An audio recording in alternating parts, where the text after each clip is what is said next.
First reading.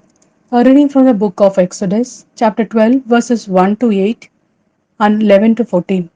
Yahweh said to Moses and Aaron in Egypt, "This month must be the first of all the months for you, the first month of your year. Speak to the whole community of Israel and say, on the 10th day of this month, each man must take an animal from the flock for his family, one animal for each household. If the household is too small for the animal, he must join with his neighbor nearest to his house. Depending on the number of persons, when you choose the animal, you will take into account what each can eat. It must be an animal without blemish, a male 1 year old. You may choose it either from the sheep or from the goats. You must keep it till the 14th day of the month, when the whole assembly of the community of Israel will slaughter it at twilight. Some of the blood must then be taken and put on both doorposts and the lintel of the houses where it is eaten. That night the flesh must be eaten, roasted over the fire. It must be eaten with unleavened bread and bitter herbs. This is how you must eat it, with a belt round your waist, your sandals on your feet, and your staff in your hand. You must eat it hurriedly.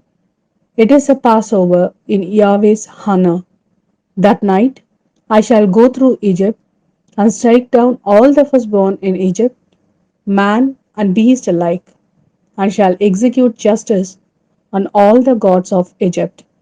I, Yahweh, the blood will be a sign for you on the houses where you are. When I see the blood, I shall pass over you, and you will escape the destructive plague when I strike Egypt. This day must be commemorated by you, and you must keep it as a feast in Yahweh's honor. You must keep it as a feast day for all generations. This is a decree for all times. This is the word of Lord. Thanks be to God. Second reading. A reading from Paul's first letter to the Corinthians, chapter 11, verses 23 to 26. For the tradition I received from the Lord and also handed on to you is that on the night he was betrayed, the Lord Jesus took some bread, and after he had given thanks, he broke it and he said, "This is my body, which is for you. Do this in remembrance of me."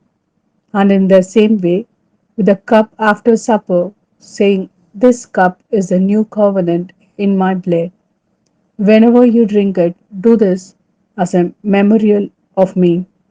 Whenever you eat this bread, then, and drink this cup, you are proclaiming the Lord's death until he comes. This is the word of Lord. Thanks be to God. A reading from the Gospel according to John, chapter 13, verses 1 to 15. Before the festival of the Passover, Jesus, knowing that his hour had come to pass from this world to the Father, having loved those who were his in the world, loved them to the end.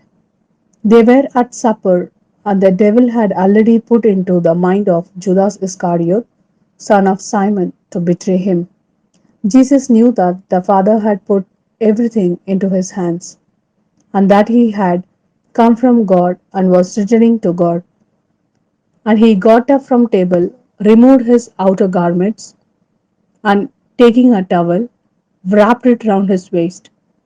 He then poured water into a basin and began to wash the disciples' feet and to wipe them with a towel he was wearing. He came to Simon Peter, who said to him, "Lord, are you going to wash my feet?" Jesus answered, "At the moment you do not know what I am doing, but later you will understand." Never said Peter, "You shall never wash my feet." Jesus replied, "If I do not wash you, you can have no share with me." Simon Peter said, "Well then, Lord, not only my feet, but my hands and my head as well."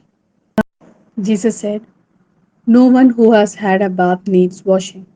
Such a person is clean all over.